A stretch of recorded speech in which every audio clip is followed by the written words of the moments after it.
हमारा बच्ची का अपहरण 8 साल हो गया और 8 साल से सीबीआई 10वीं बार सुप्रीम कोर्ट में एक्सटेंशन ले चुकी है। कितने बड़े बड़े नेता हैं। विजेंद्र चौधरी मेरा केस में 100% इन्वॉल्व है। रक्षक ही अगर भक्षक का काम करेगा तो आप क्या कीजिएगा सर। ये निर्भया रेप कांड से पहले का केस है। निर्भया रेप कांड दिसंबर 12 में हुआ, वो सामने चला है, उन लोग को सज़ा भी मिल गई। लेकिन मेरा केस में ऐसा कौन आदमी है। बिहार का सारा पुलिस, तमाम police agency, police, CID, crime branch, सब कोई फेल कर गया। मुजफ्फरपुर के चर्चित नवरूना हत्याकांड मामले के 8 वर्ष बीत जाने के बाद भी अभी तक खुलासा नहीं हो पाया है। बिहार पुलिस से लेकर सीबीआई तक मामले की छानबीन में लगी रही। वहीं सीबीआई ने 10वीं बार सुप्रीम कोर्ट में एक्सटेंशन की मांग कर 2 महीने की और मोहलत मांगी है। इस बीच विधानसभा चुनाव के चुनावी माहौल के बीच नवरूना के पिता के बयान को लेकर मुजफ्फरपुर की राजनीति में भूचाल ला दिया है। दरअसल मुजफ्फरपुर की बेटी नवरूना की 8 साल पहले घर से अगवा कर हत्या कर दी गई थी। तब से लेकर आज तक पुलिस, सीआईडी और सीबीआई मामले की जांच पड़ताल करती रही। वहीं कई साल बाद भी सीबीआई मामले का खुलासा नहीं कर पाई। वहीं नवरूना के पिता अतुल चक्रवर्ती ने एक बार फिर कहा है कि जब रक्षक ही भक्षक बन जाए वहां न्याय कैसे मिलेगा। हालांकि उन्होंने सुप्रीम कोर्ट पर भरोसा जताया है। साथ ही कहा है कि 2 सिंडिकेट की लड़ाई में बेटी की बलि चढ़ा दी गई। अतुल चक्रवर्ती ने पूर्व विधायक विजेंद्र चौधरी पर बयान देकर मुजफ्फरपुर की राजनीति में भूचाल ला दिया। उन्होंने कहा कि नवरूना के अपहरण और हत्या मामले में पूर्व विधायक भी शामिल रहे हैं। इसीलिए वह कांग्रेस पार्टी के बड़े नेताओं से कहना चाहते हैं कि किसी भी सूरत में पूर्व विधायक विजेंद्र चौधरी को टिकट नहीं दिया जाए। हमारा बच्ची का अपहरण 8 साल हो गया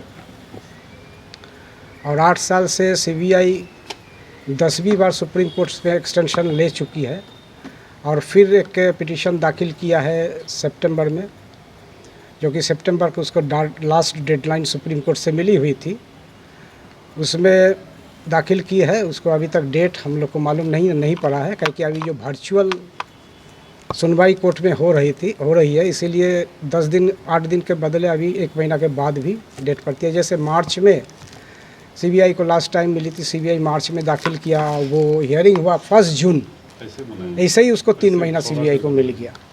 तो फिर हियरिंग डेट के बाद 3 महीना, फिर सितंबर हमको लास्ट डेट हुआ और लास्ट डेट सितंबर को लोग फिर 18 सितंबर को लोग एक पिटीशन जमा किया है और बोला है कि ये आखिरी चांस हमको दीजिए 2 महीना के लिए।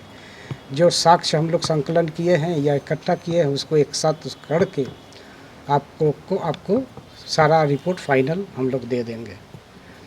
इसके लिए वो 2 महीना का समय मांगा है। अब देखना ये है कि 12 अक्टूबर, ये परसों हमारी डेट है, तो डेट में क्या होती है। सुप्रीम कोर्ट उसको 2 महीना अलाउ करती है या कितना अलाउ करती है, ये देखना है। यही इंतज़ार में है हम। देश की सर्वोच्च न्यायालय और सर्वोच्च न्यायालय पर मुझे भरोसा है। इसलिए भरोसा है कि ये केस 13 को सुप्रीम कोर्ट में एक टेक्निकल जजमेंट के दायरा में ये दिया। माननीय जस्टिस RM लोढ़ा, उनका जजमेंट देखिएगा तो कोई भी जज समझ जाएगा जिसमें कुछ ब्यूरोक्रेट्स है, ऐसा जजमेंट है। वो टेक्निकल जजमेंट है। वो टेक्निकल जजमेंट में देखने से ही हर जज, कोई भी जज हो, वो समझेंगे ये इसमें ब्यूरोक्रेट्स इन्वॉल्व है। और वो केस अभी तक चल रही है। 15-16 को जजमेंट मेरे पास है। 2 बार सुप्रीम कोर्ट से अल्टीमेटम मिल भी चुका है, 2 बार लास्ट चांस ख़त्म भी हो गई। ये लास्ट चांस आपको honourable justice Deepak Mishra and honourable justice Ranjan Gogoi भी दे चुके हैं सीबीआई को। लास्ट में जब सीबीआई को ये बेंच, जब AM खनविलकर, दिनेश माहेश्वरी और संजीव खन्ना की बेंच जब पकड़ी। अभी कुछ कहना चाह रहे हैं स्पेशल कुछ चुनाव को लेकर? चुनाव के लिए यही कहना चाहते हैं कि हमें तो पता चला कि देखिए हम लोग घर में रहते हैं, कहीं बाहर नहीं निकलते हैं, ऐसे ही उम्र हो गया। और कोरोना का डर भी रहता है, इसीलिए हम लोग किसी से मुलाकात नहीं करते हैं। और जो बात रहा कि ये इलेक्शन के बारे में, इलेक्शन तो हम लोग को माने 8 साल में तो हम तो देख चुके हैं कि ये भाई ये निर्भया रेप कांड से पहले का केस है। सितंबर 12, निर्भया रेप कांड दिसंबर 12 में हुई थी, वो सामने चला आया, उन लोग को सज़ा भी मिल गई। लेकिन मेरा केस में ऐसा कौन आदमी है जो सितंबर 12 से आज 8 साल हो गया, देश का सर्वोच्च बिहार का सारा पुलिस, तमाम police agency, police, CID, crime branch, सब कोई फेल कर गया। तो हमारा भैया कहने लगे कि ये क्या करोगे, सरसों से भूत छुड़ाया जाता था, अगर सरसों के ही अंदर भूत होगा तुम कहाँ जाओगे। कितने बड़े बड़े नेता हैं और आकर के हमें बोले कि ये रक्षक ही अगर भक्षक का काम करेगा तो आप क्या कीजिएगा सर। तो हम क्या करें यहाँ, या तो हमसे कोई कुछ करना नहीं है। अब तो यही देखना है कि ये प्रशासन क्या करता है। मेरा केस में प्रशासन ही है और विजेंद्र चौधरी मेरा केस में 100% इन्वॉल्व है। ये 68 दिन के बाद का केस है। तो क्या मांग हम तो मांग करते हैं ये कि उनको, हम तो इतना आदमी से किसी से आज तक किसी से दुश्मनी नहीं लिया। मैं बहुत सादा सीधा आदमी हूँ, अपना काम में रहता था, कोई चीज़ से नहीं पड़ने गया। जितना भी बड़ा अपराधी हो मेरा ही देह में आके गिरा है, मैं किसी के देह में नहीं गिरा हूँ। अभी भी उतना ही इज्जत करते थे जब पहला इज्जत करते हैं, लेकिन तो भी बोल रहे हैं जब भैया इस तरह का अपराध क्यों किए हो हमारे साथ। तुमको अगर ज़मीन लेना ही था तुम डायरेक्ट आकर के हमसे बोलते, इस तरह का अपराध क्यों किए हो। कोई भी किया है, एक अपहरण किया है, एक हड्डी फेंका है, 2 सिंडिकेट, पूरा मीडिया लिख चुकी है, मुजफ्फरपुर की मीडिया, कि दो सिंडिकेट के लड़ाई में, 2 सिंडिकेट की आपस की लड़ाई में हुई नगरुना कांड।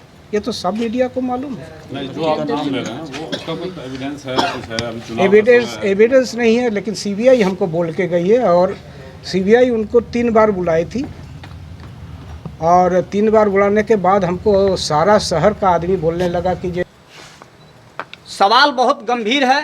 मुजफ्फरपुर की बेटी से जुड़ी हुई मामला है।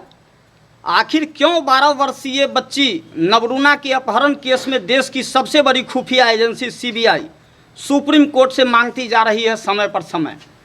जी हाँ, मैं दिखाना चाहता हूँ, ये सितंबर 2012 18 तारीख की आधी रात की यह घटना है और पूरे बिहार में न जाने पिछले कई दिनों से सुशांत सिंह राजपूत के मुद्दे पर पूरे बिहार में भारतीय जनता पार्टी, जिसने बेटी बचाओ और बेटी पढ़ाओ का नारा देकर के इस देश के शासन पर आने का काम किया, वह बिहार हो, उत्तर प्रदेश हो या देश के विभिन्न हिस्सों में जहां भारतीय जनता पार्टी आज शासन और हुकूमत में है, सभी जगहों पर हमारी बहन और बेटियां असुरक्षित है। और इस कड़ी में आज हम बात कर रहे हैं नवरूना कांड की। जी हाँ, सीबीआई उच्च स्तरीय जांच कर रही है। ऐसी कौन सी कारण थी कि बिहार पुलिस की सारी एजेंसियां इस घटने में अपने आप को सिलेंडर कर गई, हाथ उठा ली। इससे यह इनकार नहीं किया जा सकता है कि बिहार पुलिस के ऊपर अनुसंधान का भरोसा करना और मुजफ्फरपुर के आवाम की रक्षा करना, ये बातें बोलना ही बेईमानी है। और यह 8 वर्षों के इतिहास में ऐसी कौन सी बड़े कॉरपोरेट ताकत हैं, ब्यूरोक्रेट ताकत हैं, ऐसे कौन से सफ़ेदपोश ताकत हैं जिनके संरक्षण में हमारी मुजफ्फरपुर की बहन और बेटी नवरूना के परिजनों को आज तक न्याय नहीं मिला है। और उस कड़ी में आज हम उपस्थित हैं। उनके माता पिता अपने शारीरिक रूप से काफ़ी कमज़ोर हो चुके हैं और वह न्याय के लिए दर दर भटकना चाह रहे हैं। आज के इस प्रेस वार्ता के माध्यम से हम बिहार के मुख्यमंत्री एवं यहाँ के आला अधिकारी, सीबीआई के उच्च स्तरीय अधिकारियों से हम यह अपील करना चाहते हैं कि आप अविलंब इतने ज्वलनशील मुद्दे पर संज्ञान लीजिए। बिहार विधानसभा का चुनाव आसन काफ़ी नज़दीक है। मुजफ्फरपुर से नगर के विधायक भारतीय जनता पार्टी के श्रीमान सुरेश शर्मा जी हैं, जो बिहार सरकार के नगर विकास मंत्री भी हैं। इनकी भी काफ़ी उदासीन रवैया है और पूरी पार्टी इस मुद्दे पर मौन व्रत की मुद्रा में है। तो हम यह सवाल भी पूछना चाहते हैं कि आखिर शहर की बेटियों के लिए भारतीय जनता पार्टी के एक भी कार्यकर्ता अपनी जबान क्यों नहीं खोलते हैं? अभी जो अभी कांग्रेस पार्टी पर लगा है। निश्चित तौर पर हम यह बताना चाह रहे हैं कि हमारे आला कमान आदरणीय पूर्व राष्ट्रीय अध्यक्ष श्री राहुल गांधी जी को गुमराह करके बिहार प्रदेश के कुछ नेता जो नीतीश कुमार के इशारे पर कांग्रेस पार्टी में कार्य कर रहे हैं और इनके द्वारा हमारे आला कमान को लगातार गुमराह करके गलत सूचनाएं और संवाद स्थापित की जा रही है। मैं आप तमाम संवाददाता और पत्रकार बंधुओं के माध्यम से आदरणीय राहुल गांधी जी से यह अपील करना चाहेंगे कि यह राष्ट्रीय स्तर का मामला है, बहन बेटियों से जुड़ी हुई मामला है। आपने बिहार ही नहीं पूरे देश के कांग्रेसियों को यह एक संदेश दिया है हाथरस कांड के बाद कि कांग्रेस पार्टी में महिला उत्पीड़न, अत्याचार या इनसे जुड़ी हुई किसी भी घटना के दोषियों को कांग्रेस पार्टी में कोई जगह नहीं दी जाएगी और उनके लिए सारे दरवाजे बंद है। तो फिर ऐसी कौन सी परिस्थिति है कि विजेंद्र चौधरी को कांग्रेस पार्टी में ला करके और यहाँ इनका महिमा मंडन करने का काम किया जा रहा है? मैं इसकी कड़े शब्दों में निंदा करता हूँ, पुरजोर विरोध करता हूँ और मुजफ्फरपुर के सैकड़ों हजारों कांग्रेसियों की आवाज़ को आज आपके माध्यम से राष्ट्रीय नेतृत्व तक पहुँचा रहे हैं और यह बताना चाहते हैं कि कांग्रेस पार्टी को यदि मुजफ्फरपुर में जिंदा रखना है, इनके अस्तित्व को बचाए रखना है, तो इस तरह के कौआ नामक प्रजाति जो कुर्ता और धोती की तरह, ड्रेस और भेष की तरह पार्टी बदलने का काम करते हैं, ऐसे लोगों को अविलंब 24 घंटे के अंदर कड़ी कार्रवाई करते हुए इनको पार्टी से बाहर का रास्ता दिखाने का काम किया जाए।